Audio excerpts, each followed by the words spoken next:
Kasih ya buat teman-teman dan sahabat sonor yang biasa bermain permainan Football Manager Fantasy Premier League. Nanti kita akan sedikit memberikan rekomendasi pemain-pemain terbaik di game week yang ke-8 kali ini. Dan tentunya pada malam hari ini saya sudah bersama dengan teman-teman dari bolasport.com. Ada Mas Dwi Widiatmiko, panggilan akrabnya Mas Wid. Halo Mas Wid. Halo Mas Santo, Wah, sahabat Sonora. jersinya bagus Apa tuh ya. kabar?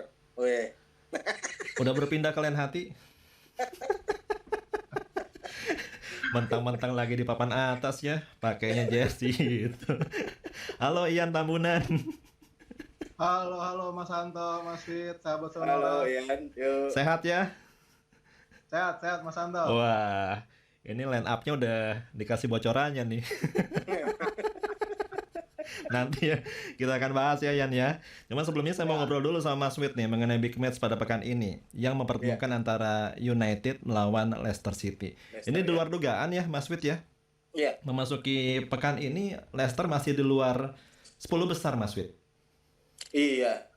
Startnya sebetulnya bagus ya, Leicester ya. Waktu mereka juara Community Shield mengalahkan City, kita mengira Leicester nih akan inilah jadi kuda hitam gitu ya. Apalagi di 3 pertandingan pertama mereka menang 2 kali. Tapi kemudian kurang konsisten sih. Beberapa pertandingan terakhir mereka bahkan udah nggak menang udah berapa bulan ya, udah 2 bulan ya nggak pernah menang. Terakhir menang tanggal 28 Agustus. Dan tapi setidaknya sih ini Mas Santo, sahabat Sonora, Leicester nih di kandang sendiri cukup baik ya penampilannya ya. Belum pernah kalah dari 3 pertandingan musim ini. Belum pernah kalah, udah pernah kalah sekali, tapi itu lawan juara bertahan Manchester City tanggal 11 September. Jadi ya seharusnya sih Leicester punya kekuatan lah untuk bisa nanti meladeni Manchester United yang kebetulan juga datang ke Leicester. Sebetulnya juga dengan rekor tandang yang luar biasa ya. Kalau kita bicara United di pertandingan away, terakhir kalah itu Januari 2020 waktu lawan Liverpool. Jadi udah hampir 2 tahun nih Manchester United gak pernah kalah di partai tandang Premier League. Oke, ini kan penampilan si Jamie Vardy nggak jelek-jelek amat ya Mas Wid ya? Iya. Ada apa gerangan dengan Leicester nih? Iya, kalau Jamie Vardy sih nggak ada masalah sih saya lihat ya. Dia udah mencetak 6 gol di Premier League dari 7 pertandingan.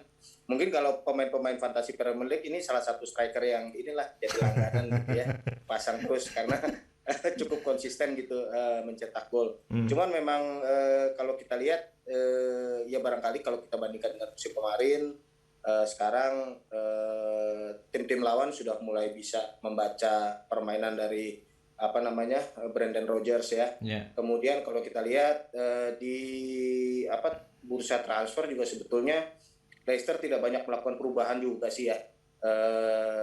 Tidak, ya mereka memang mendatangkan beberapa pemain tapi rata-rata sih tidak menjadi pemain inti gitu. Jadi secara keseluruhan tidak banyak berubah daripada musim lalu. Yeah. Dan kayaknya sih ini yang membuat mereka cukup mengalami kesulitan di awal. Padahal kalau kita lihat sebetulnya start Leicester nih harusnya cukup baik ya karena mereka ya baru ketemu City sih tim kuatnya gitu ya. Tim-tim lain yang jadi lawan Leicester di pekan-pekan pertama di Premier League ini sebetulnya seharusnya sih bisa mereka atasi gitu ya. Betul. Ada Burnley, ada Crystal Palace, ada Brighton, ada Norwich. Seharusnya sih startnya sih lebih bagus dari itu. Tapi mudah-mudahan lah kalau kita lihat dengan Vardy yang tetap konsisten mencetak gol ini paling tidak ini menjadi modal buat Leicester ke depannya. Okay. Paling tidak satu pemain mereka tetap bisa diandalkan. Iya. Sekarang kita beralih ke United, Mas Wid. Ya. Ini kan diharapkan ketika CR7 balik ke Old Trafford ya, diharapkan pemain United jadi lebih konsisten ya. Cuma malah kebalikannya nih Mas. Beberapa match terakhir malah di luar harapan. Padahal kan kalau kita melihat pertandingan United di awal musim, mereka cenderung tidak menjumpai lawan-lawan berat Mas ya. Betul. Dan kalau United sendiri ini partai lawan Leicester ini startnya mereka, bulan neraka mereka nih, karena habis ini mereka 2 kali ketemu Atalanta Liga Champions, kemudian ketemu Liverpool, ketemu Man City, ketemu Tottenham di Premier League.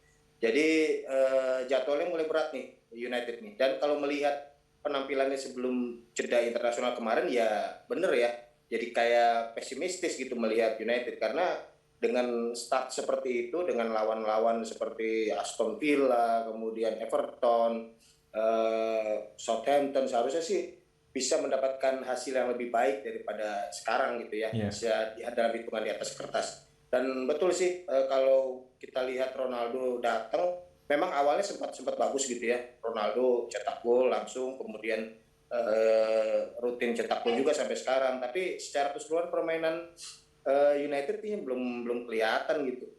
Padahal ya selain Ronaldo kita tahu mereka sudah mendatangkan Jadon Sancho, kemudian Rafael Varane. Eh, ya di mana gitu kurangnya lagi gitu loh United ini. Ya jangan-jangan sih benar apa kata supporter dari United, jangan-jangan kekurangannya ya di pelatih gitu. Kalau iya, kalau tagar oleh out itu minggu ini keluar, nanti minggu depan nggak keluar, minggu depannya lagi keluar lagi. Ya kan itu memperlihatkan ya tim ini memang nggak konsisten gitu, belum konsisten gitu. Dan ini harus cepat-cepat diperbaiki, entah dengan mempertahankan Solskjaer ataupun menggantinya kalau memang mau diganti gitu ya. Tapi kalau terus seperti ini kayaknya sih agak susah buat United bisa bersaing sih. Iya. Termasuk ada permintaan dari Ronaldo mendatangkan tandemannya di Juventus, Mas. Iya. Iya, ya wajar sih kalau Ronaldo seperti itu, karena ya dia akan memilih pemain-pemain yang dia nyaman bermain ya, untuk bisa mengeluarkan kemampuan terbaik dia. Karena kalau kita lihat ya maaf aja ya, kesalahannya bukan di Ronaldo sih. Kemarin hat-trick tuh di Portugal. Betul. Lawan Luxembourg gitu ya. Artinya kalau dia bermain dengan nyaman, dengan dikelilingi oleh teman-teman setim yang mungkin membantu dia gitu ya, lebih sehati sama dia, barangkali dia akan tampil lebih gacor gitu di ini. Nah mungkin di United ya namanya udah lama gitu ya dia nggak bermain di sana. Sebagian besar pemain-pemain yang ada di United kan baru gitu ya, kalau dibandingkan dengan Ronaldo yang periode pertama waktu dia di sana. Jadi kelihatannya memang masih memerlukan waktu untuk adaptasi sih barangkali ya. Bruno Fernandes masih kurang ya? Iya, jadi malah ini kayak bukan Bruno Fernandes seperti musim-musim sebelumnya ya. Keambil semua gitu peran si Fernandes kalau menurut saya sih. Jadi kalau dulu kita lihat dia ngambil tendangan bebas, kemudian banyak sekali membuat gol, banyak sekali membuat assist, tapi sekarang hampir semuanya tertutup gitu sama Ronaldo. Karena ya wajar sih, kita udah bahas ini minggu lalu gitu ya. Tim manapun yang punya Ronaldo pasti akan punya kecenderungan untuk jadi tergantung gitu pada Ronaldo, karena ini pemain memang luar biasa sih, pemain yang bisa seketika bisa mengubah permainan, bisa mengubah hasil. Jadi memang wajar apabila semua pemain yang ada di situ walau sebelumnya jadi bintang gitu ya, dengan mudah akan tertutup oleh Ronaldo. Oke. Ini agar tidak tergantung kepada Ronaldo, kabar terakhir Marcus Rashford bagaimana, Mas? Iya, Rashford sih ya agak susah sih untuk menembus tim utama sekarang, apalagi setelah Ronaldo ada di tim gitu ya. Agak berat buat Rashford, walaupun memang sebetulnya dia tidak memiliki kendala dalam hal fisik sih. Cuma memang agak susah sekarang, jadi dia masuknya mau kemana gitu. Antara dilematis, Solskjaer ini mungkin pengen memaksimalkan Jadon Sancho mengingat harganya mahal banget, kemudian pengen memaksimalkan Ronaldo juga, dan jadi sporadis aja mainnya si Rashford ini, kadang-kadang jadi starter, kadang-kadang enggak. Celakanya ketika Ronaldo dicadangkan ya, kemudian pemain-pemain lain diberi kesempatan, malah kemarin terakhir main imbang sama Everton ketika Ronaldo nggak main dari menit pertama, dan disalahin juga Solskjaer. Jadi memang susah juga nih jadi Solskjaer ya. Mau apa aja keputusannya, kalau hasilnya nggak sesuai keinginan supporter, pasti jadi sasaran tembak nih si Solskjaer. Iya, Mas Anto. Masih di acara Sporta bersama saya Anto dan teman-teman dari bolasport.com, ada Mas Wid dan Ian Tambunan hingga pukul 20 malam nanti. Kita masih bicara mengenai big match Leicester City melawan Manchester United. Mas Wid, dari informasi terakhir, line up dari Leicester City yang akan diturunkan nanti ini seperti apa? Mungkin ada beberapa pemain mereka yang berhalangan ya. Ada Johnny Evans mungkin tidak main, Mendy tidak main, Didi tidak main. Tapi secara keseluruhan sih ini tetap tim yang cukup solid gitu ya.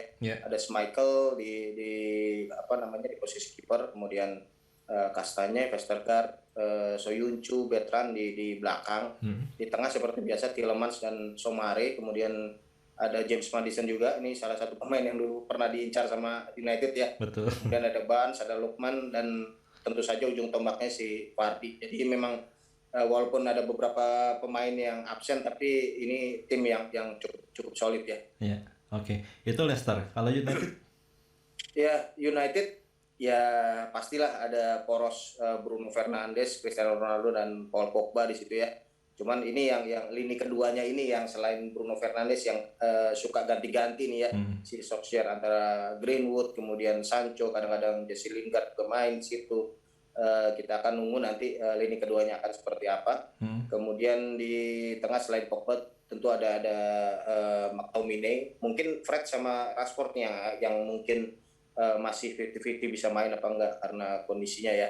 Kemudian di belakang ada Luke Shaw, Lindelof, Bailly, kemudian Wan-Bissaka, sama tentu saja di posisi kiper si David De Gea. Iya.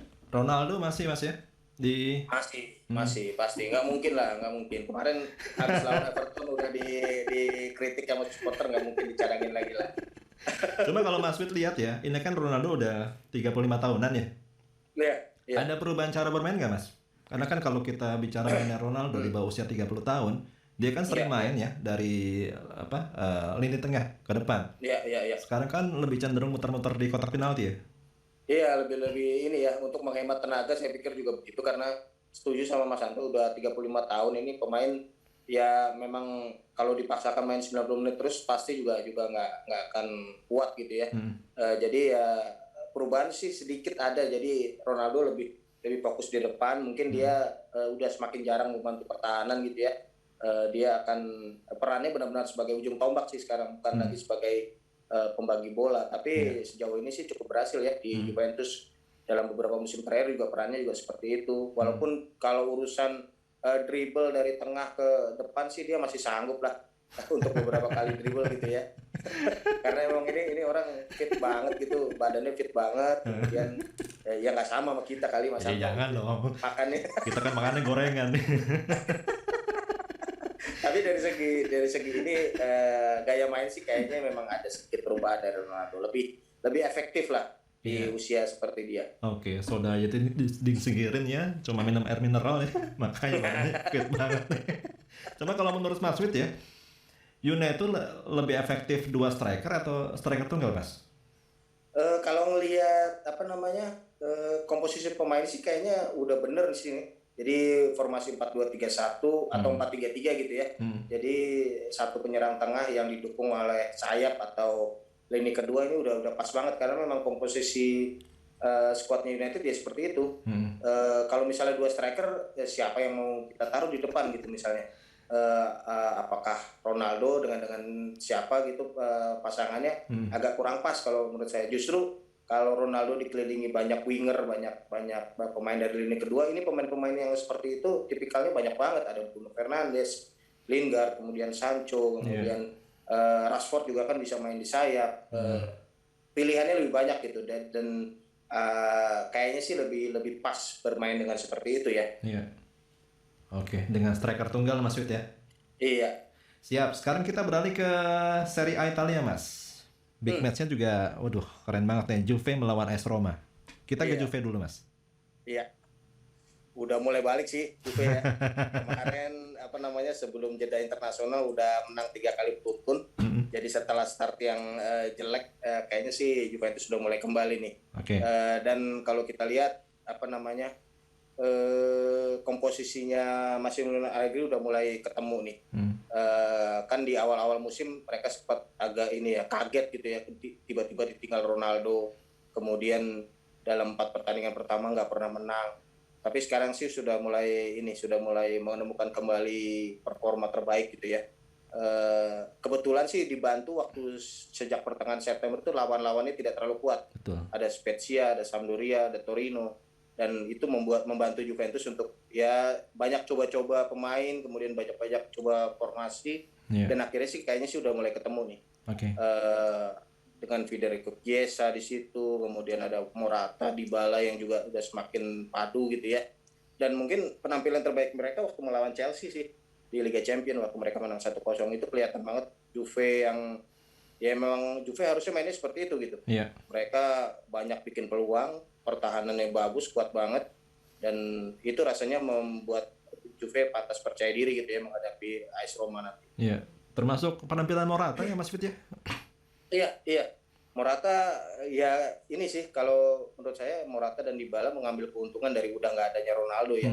Kita udah bahas tadi kalau setiap kali ada Ronaldo, tim itu akan tergantung pada Ronaldo sih. Iya. Secara otomatis. Dan sekarang dengan tanpa Ronaldo makin ini mereka makin leluasa, makin bebas gitu ya mengambil peran yang penting di lini depan Juventus, dan kayaknya sih ini yang harus dimaksimalkan sama apa namanya Allegri. Betul. Dan kalau kita lihat duet Morata dan Dybala ini juga cocok nih untuk bermain sebagai dua striker karena Morata tipikal striker big man, kemudian Dybala lebih ke second strikernya nih.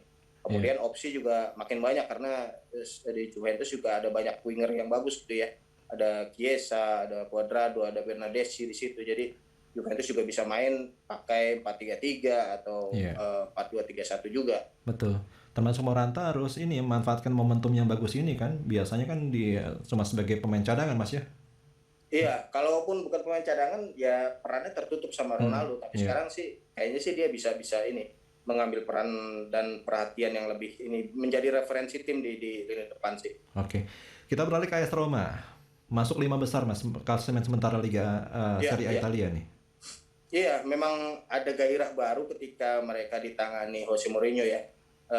Ini ya kita udah tahu lah kualitas Mourinho walaupun memang dalam beberapa tahun terakhir agak menurun gitu performanya di beberapa klub, sering dipecat gitu ya, tapi paling enggak ini pelatih yang memang tahu lah apa yang dia lakukan gitu ya. Dan kita lihat start AS Roma juga cukup bagus sebetulnya walaupun memang belum konsisten, tapi setidaknya dari segi kemampuan mencetak gol ini tidak ada masalah buat AS Roma. Iya, permainan yang sangat efektif Mas ya.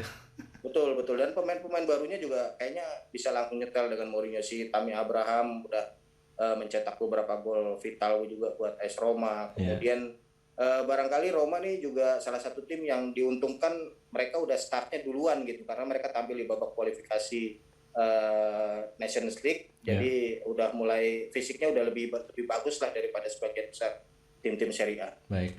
Sekarang kita bergeser ke La Liga Spanyol Mas. Partai Real Madrid melawan Athletic Bilbao. Iya, Real Madrid kemarin dapat kejutan ya. Kalah, tiba-tiba kalah walaupun mereka punya kesempatan untuk meninggalkan Atletico dan Barcelona, tapi mereka tiba-tiba kalah dari Spanyol, dan ini memperlihatkan bahwa Real Madrid ini masih punya beberapa kelemahan gitu yang harus diperbaiki sama Carlo Ancelotti, dan Athletic Bilbao pastinya bukan lawan yang enteng sih buat Real Madrid karena ini tim yang secara tradisi memang kerap menyulitkan walaupun memang rekornya tidak terlalu bagus ya menghadapi Real Madrid, tapi tetap Bilbao adalah salah satu tim tradisional di La Liga. Untungnya buat Real Madrid ini adalah penampilan dari Benzema sih saya pikir. Benzema ini makin tua malah makin jadi gitu ya. Dia dipanggil lagi sama timnas Prancis, di timnas Prancis juga kemarin juga bagus sekali mainnya, kemudian jadi juara juga di Nations League. Jadi performa Benzema ini yang kelihatannya harus dimaksimalkan oleh Madrid ya, mumpung dia lagi tajam gitu ya. Coba ngomong-ngomong dari pengamatan teman-teman di bolasport.com, semeninggal Ronaldo dan Messi dari La Liga, masih menarik gak sih Mas Liga yang satu ini? Enggak kalau saya. Jujur banget ya. Iya, pasti butuh beberapa tahun lagi atau beberapa bintang yang baru lagi yang perlu muncul dari La Liga untuk memperlihatkan bahwa daya tarik La Liga ya udah beralih dari Ronaldo dan Messi. Tapi kalau untuk sekarang sih masih inilah, kemarin Ronaldo sendirian pergi gitu ya, masih ada Messi, kita masih terhibur sama Messi. Tapi sekarang Messi udah nggak ada, udah turun lah mungkin 30-40% gitu daya tarik La Liga. Udah nggak bisa dibohongin gitu.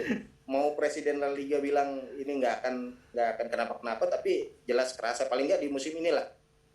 Tapi nanti kalau musim depan La Liga mulai memunculkan bintang-bintang baru, kemudian klub-klubnya juga mulai aktif lagi menandakan pemain-pemain bintang. Mungkin daya tarik La Liga akan kembali lagi seperti Cuma waktu. kan persaingan jadi Ya. makin ketat, Mas. Selama ini kan cuma didominasi 3 klub ya. Real Iya, Madrid, iya, Barcelona, Atletico Madrid. iya, enaknya begitu ya. Heeh. Karena sekarang jadi merata gitu, semua tim bisa saling mengalahkan, bahkan kayaknya semua tim bisa lebih pede gitu. Kalau ketemu Barcelona, kalau dulu lawan Barcelona udah redek duluan gitu, aduh Iya. ada Messi gitu, gimana caranya. Tapi sekarang mereka udah bisa makin pede lah lawan Barcelona ini yang bagus. Cuman tetap aja sih kalau soal daya tarik, ya kita nonton La Liga ya karena ada Ronaldo, dulu Betul. karena ada Messi. Betul. Itu udah nggak bisa dibantah sih itu. Iya. Cuma yang selalu jadi daya tarik tuh permainan Fantasy Premier League ya, tiap pekan. Guys, Iya. ya kebetulan kita ada jagonya di sini nih. Jagonya nih, poinnya 80 terus ya tiap pekan ya. Nanti kita akan ngobrol ya. Line up Ya, terbaik nih di game week ke-8 ini seperti apa. Tetap bersama kami di acara Sporta hingga pukul 20 malam nanti. Baik, kita balik lagi di acara Sporta bersama dengan teman-teman dari bolafort.com. Ada Mas Wid, kemudian Ian Tambunan hingga pukul 26 malam nanti. Sekarang kita masuk di segmen nih. Rekomendasi pemain terbaik di game week ke-8 Fantasy Premier League. Ian.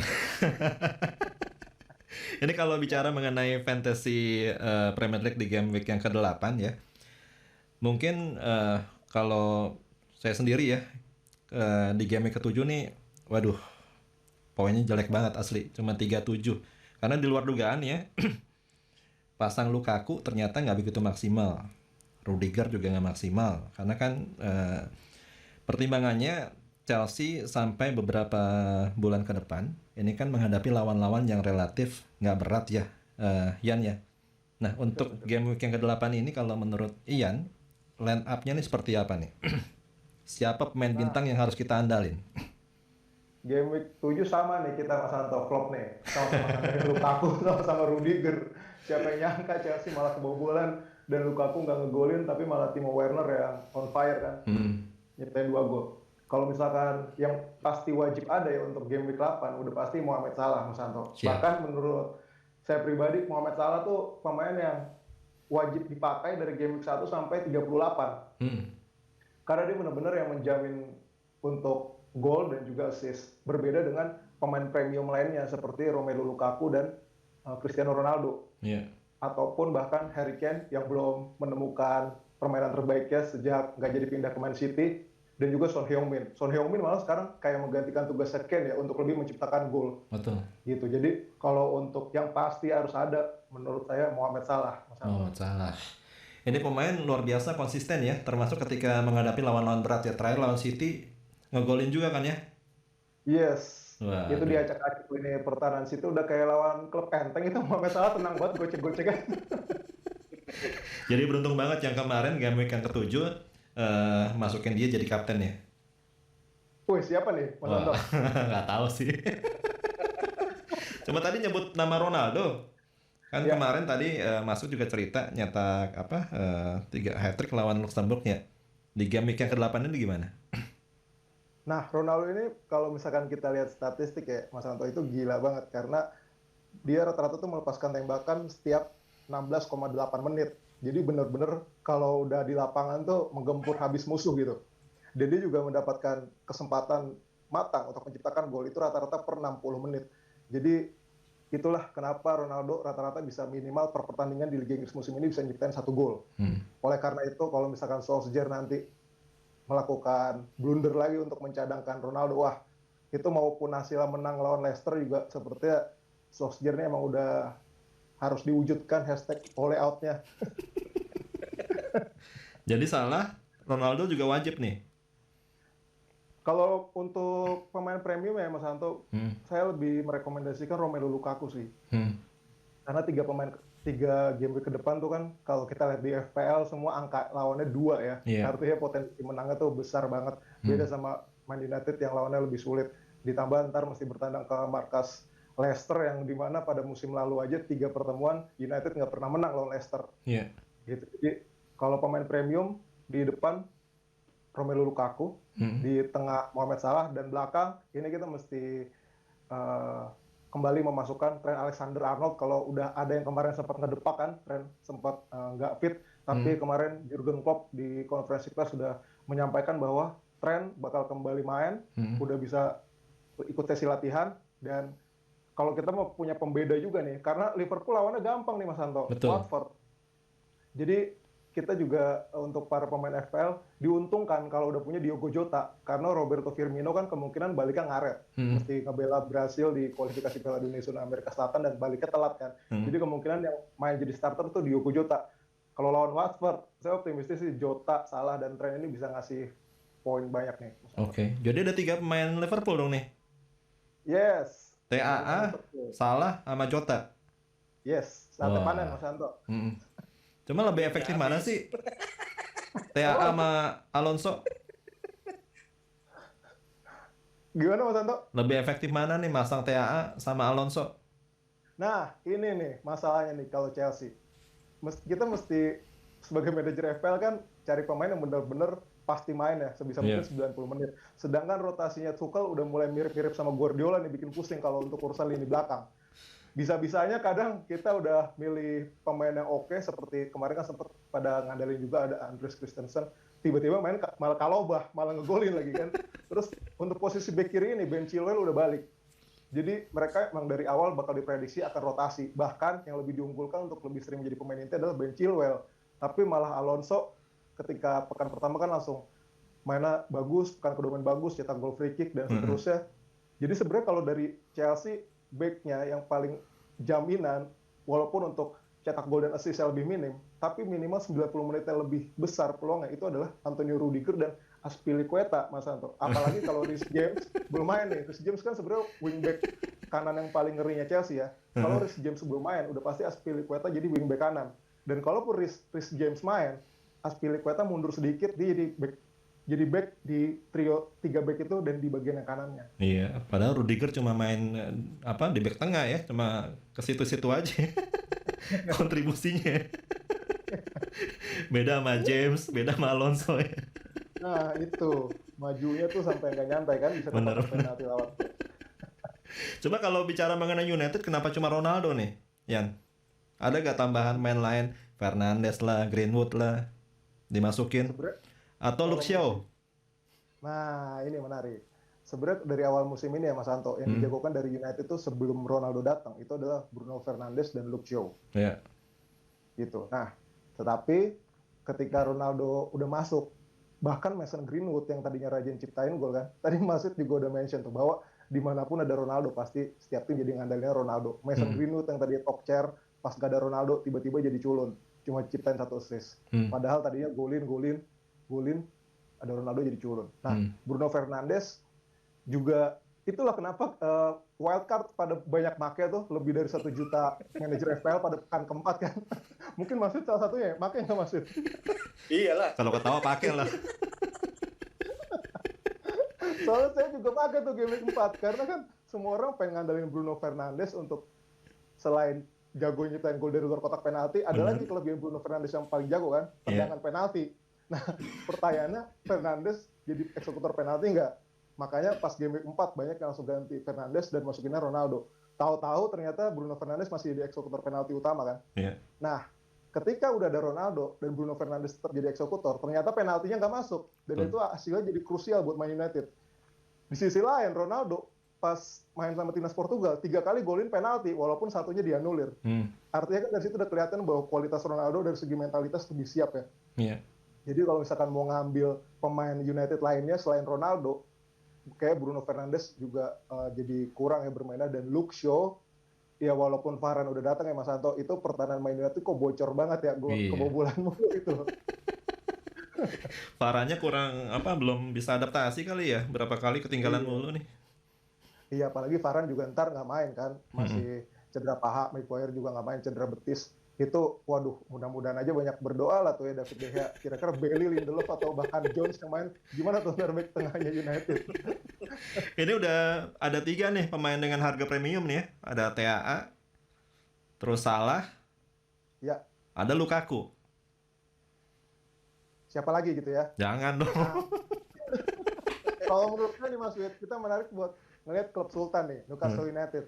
apakah di pertandingan pertama ini setelah diakuisisi akan tampil mengerikan. Dan kalau kita mau ngambil Newcastle United, udah pasti pemain yang layak untuk kita miliki cuma satu ya, Alan Saint-Maximin ya. Betul, Dan strikernya ya. striker ya, dan dia juga benar-benar ganas sih, Mas Anto, meskipun bisa dibilang Newcastle siapa sih pemainnya yang bisa mendukung untuk bisa menciptakan gol, tapi Maximin ini benar-benar menonjol sendirian. Dia juga shots in the box, shots dari dalam kotak penaltinya 8 kali rata selama musim ini. Terus juga bisa menciptakan umpan kunci sepanjang Liga Inggris musim ini 16 kali. Artinya Maximin ini tuh benar-benar mengontrol Newcastle gitu, baik untuk dari segi gol ataupun menciptakan peluang untuk rekan-rekan timnya. Gitu Mas Anto. Oke. Jadi kalau lihat line up-nya nih masang 3 back ya. TAA, Rudiger, satu lagi siapa nih? Kalau satu lagi sebenarnya enaknya sih backnya Manchester City ya, Mas Anto. Karena kalau misalkan kita pakai 2 pemain di lini belakang dari satu tim, tapi kalau misalkan satunya itu nggak pasti main, itu waduh masalah besar banget. Apalagi kalau harganya premium. Sebenarnya saya menyoroti kalau bisa sih Joe Cancelo bisa dimainin terus jadi starter ya. Dan Pep Guardiola sebenarnya udah bilang bahwa Cancelo ini adalah pemain yang ibarat kata tuh nggak capek-capek lah, bisa main di setiap pertandingan. Dan pada musim ini juga untuk seorang bek kanan yang bukan wingback ya, seperti Chelsea pakai wingback, kalau City kan benar-benar bek kanan, itu dia bisa menciptakan 10 shots loh musim ini dan 1 tepat sasaran. Terus menciptakan juga 8 peluang buat rekan-rekan timnya. Jadi pemain-pemain seperti Joao Cancelo, terus Trent Alexander-Arnold itu benar-benar pemain yang premium dan layak kita milikin karena benar-benar ngebantu penyerangan timnya itu benar-benar besar, Mas Aldo. Lebih milih Cancelo ya daripada Diaz ya, Yan? Nah, kalau untuk kepastian, balik lagi nih kepastian 90 menit ya, bukan kepastian menyumbangkan gol dan assist, tetapi hanya ngejar 90 menit dan clean sheet. Memang Ruben Dias lebih oke, apalagi Ruben Dias kan sekarang udah jadi wakil kapten ya di bawahnya Fernandinho. Jadi dan itu keputusan kapten di Man City itu berdasarkan polling para pemain. Artinya Ruben Dias meskipun masih muda dan baru musim keduanya di City, banyak pemain Man City itu yang percaya dengan leadership-nya Ruben Dias. Tapi kalau misalkan kita ngandalinnya pengen wingback, pemain back kanan atau back kiri yang bisa nyiptain gol dan assist, ya memang Cancelo. Permasalahannya back kanan kan udah ada Walker, berarti Cancelo mesti bisa sama Walker. Dan back kiri Alexander Zinchenko ini juga kemungkinan besar akan segera kembali. Nah, ada perebutan lagi tuh posisi. Jadi Cancelo ini memang agak riskan, lebih high risk sih dibandingkan kalau kita beli Ruben Dias, Mas Ando. Siap, Cancelo ya berarti ya, prioritas utama ya. Kita break kembali nih karena dari line up-nya Ian masang kipernya Arsenal nih, Ramsdale.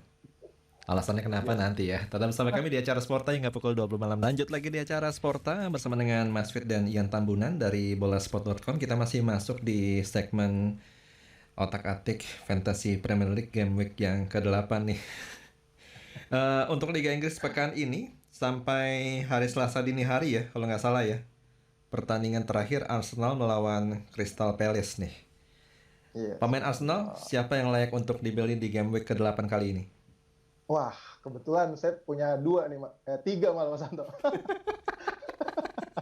Ntar Bentek yang ngegolin nyesel loh. Yakin banget ya Arsenal 3. Nah, sebenarnya karena Arsenal kan 4 pertandingan ke depan tuh 3 main di kandang ya, Mas Anto. Itu loh.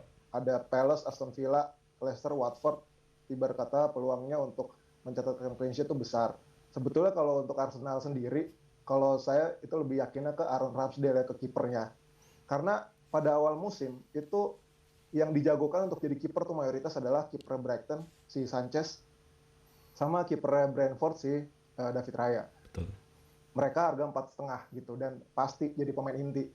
Nah sekarang tiba-tiba di game week keempat muncul kiper dari Big Six harga sama dan pasti inti, Aaron Ramsdale. Gimana orang nggak ngebet kan? Jadi orang pada rebutan nih ngambil Aaron Ramsdale. Bayangin aja, Mbak, baru main dari pekan keempat Mas Anto si Ramsdale. Tapi jumlah clean sheet-nya udah nyamain Sanchez dan David Raya. Jadi 3 kiper ini dengan harga 4,5 kalau sekarang udah naik 0,1 ya jadi 4,6. Itu sama-sama udah mencatatkan 3 clean sheet. Nah, ketika Sanchez jadi kiper sejuta umat, kan mayoritas tuh pada manajer FPL kiper Sanchez ya. Ternyata di luar dugaan, Sanchez tuh nggak seperti musim lalu, di mana sering melakukan penyelamatan. Pada musim ini lebih minim. Sedangkan si Ramsdale itu dengan lini belakang Arsenal yang belum rapih, dia malah lebih sering melakukan penyelamatan. Sanchez itu melakukan 1 penyelamatan per 48,5 menit. Sedangkan Ramsdale 1 penyelamatan per 40 menit. Jadi enaknya Ramsdale udah kiper dari tim Big Six, kemungkinan clean sheet lebih besar dan lebih sering digempur gitu. Jadi kayaknya Iya. udah nggak ada alasan lagi untuk nolak Ramsdale sih, Mas Anto. Cuma David Raya juga sering digempur nih. Cuma kebobolan terus Nah, sih. David Raya sering digempur tapi masuk ke gawangnya. Kalau Masuk. Liverpool 3 sama kan. Iya. Jadi Salah ya milih dia. sebenarnya eh, Brentford ini kedepannya juga lawannya sulit nih Mas Anto kan. Kalau game week 8 ketemu Chelsea, habis itu ketemu Leicester, lalu Burnley. Jadi peluangnya David Raya untuk clean sheet itu lebih kecil dibandingkan Ramsdale. Iya. Oke. Selain Ramsdale siapa lagi yang dibeli? Arsenal. Selain itu ya, karena Arsenal baru menunjukin sebenarnya kualitas dari sisi clean sheet ya. Kalau penyerangan baru ketika lawan Tottenham Hotspur itu benar-benar ngeri ya. Bukayo Saka, Emil Smith Rowe sama Aubameyang ya. Tetapi kalau dari pertahanan Arsenal tuh udah lebih terjamin. Saya ngambil ini Mas Anto, Kieran Tierney. Dia dari antara 4 back Arsenal, dia lah yang paling sering membantu Arsenal untuk menyerang nih Mas Anto, dibandingkan back-back lainnya. Tetapi kalau dari segi harga, memang yang paling ideal mending ngambil Ben White ya. Betul. Udah pasti inti back tengah dan dia juga dibeli dengan harga yang sangat mahal oleh Arsenal pada bursa transfer 2021. Tapi kalau soal back, lagi-lagi kan para manajer FPL tuh sukanya back yang gak hanya dapat clean sheet pasti 90 menit tapi bisa menciptakan assist dan gol. Walaupun saat ini belum ada gol dan assist, tapi Tierney udah melakukan 6 shots dan 1 itu on target. Terus juga udah menciptakan 9 umpan kunci. Jadi kalau Tierney konsisten, sebenarnya tinggal nunggu nih gol sama assist yang muncul, Mas Anto. Lebih baik Tierney daripada Ben White ya. Yes. Siap. Satu lagi siapa nih? Kalau satu lagi, ini pembeda nih ya, Mas Anto ya. Kalau saya menjagokan ini Southampton sih, bisa jadi titik baliknya nih setelah tampil biasa-biasa aja hampir di sepanjang musim Liga Inggris musim ini, apalagi setelah ditinggal Danny Ings, seolah-olah kehilangan roh permainan yang bisa menciptakan gol. Tetapi sebenarnya ada satu pemain yang tampil konsisten dalam menggempur gawang lawan, yakni Adam Armstrong ya, Mas Anto. Ntar lawan Leeds, apalagi kalau Leeds kemungkinan tidak diperkuat oleh Rafinha, di mana bisa dibilang Rafinha itu one man show ketika Patrick Bamford cedera. Jadi Leeds bisa-bisa sangat berpotensi kebobolan. Dan kalau kita punya Armstrong yang pada musim ini itu catatan shots-nya itu benar-benar tergolong besar ya, 21 tembakan, 12 dilakukan di dalam kotak penalti, dan juga dia terlibat dalam 6 umpan kunci. Jadi potensi Armstrong ini untuk kali ini minimal gak usah double digit lah, tapi minimal bisa 6-8 poin Armstrong bisa nih, Mas Anto. Cuma Rafinha dibandingin Ben Rahma bagaimana nih Yan? Kalau Rafinha dibandingin Ben Rama sebenarnya agak kurang ini ya, kurang mantap gitu, karena Rafinha tuh benar-benar yang menonjolnya kalau di Leeds United. Beda sama Ben Rahma. Kalau Ben Rahma itu kan kalah telak dibandingkan sama Antonio. Karena kalau misalkan dari jumlah shots aja nih ya, Mas Anto, itu Ben Rahma 21, Antonio 27. Kalau dari shots on target ya Ben Rahma 8, Antonio 11. Jadi semuanya itu Ben Rahma sebenarnya kalah. Dan kalau kita nonton, kan selain kita ngeliat statistik yang serunya dari FPL tuh kita mesti nonton, ngeliat pertandingan langsung. Bener nggak sih? Dia terlibat ke dalam permainan.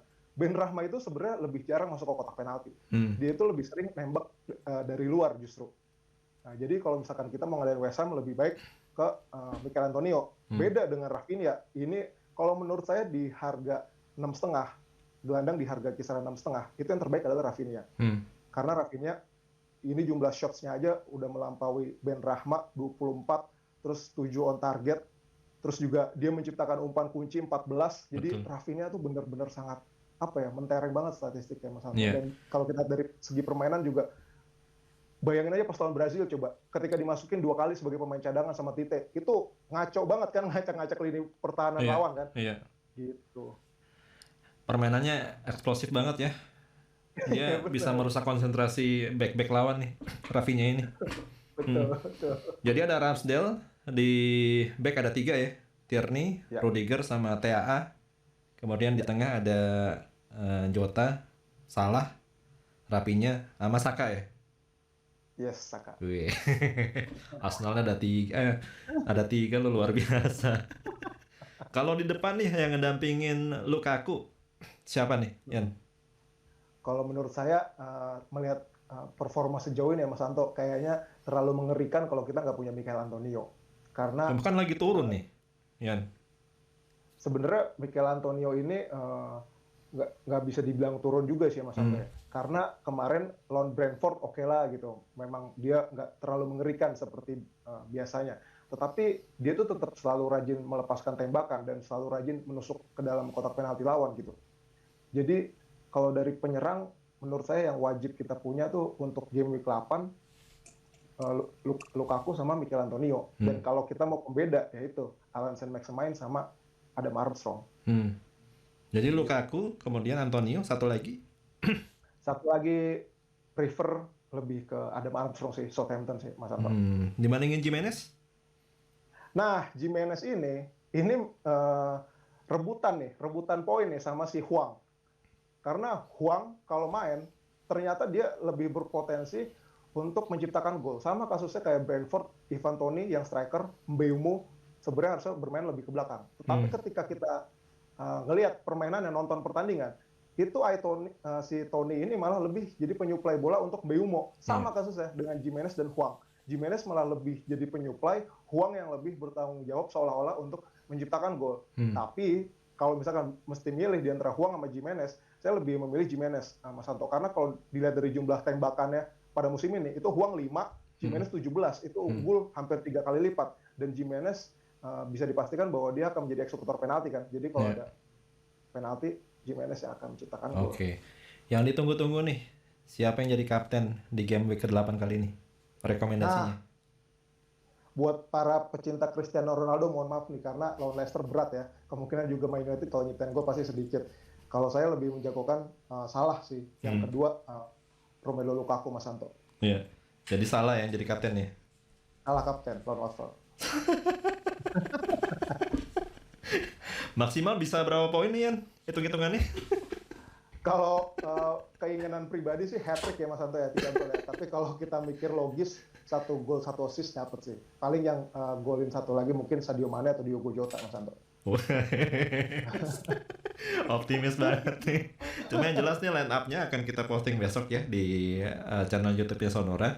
Teman-teman dan sahabat Sonora bisa ngeliat nih line up-nya, termasuk di channel YouTube-nya Ian Tambunan yang juga punya nih, termasuk di channel YouTube-nya bolasport.com nih. Thank you Mas Anto. Jadi kemungkinan line up-nya seperti itu ya teman-teman dan sahabat Sonora, buat rekomendasi bagi Anda pemain Football Manager Fantasy Premier League di game week ke-8 kali ini. Mas Wid, thank you banget ya udah sama-sama di acara Sporta. Sama-sama Mas Anto. Yan, thank you juga.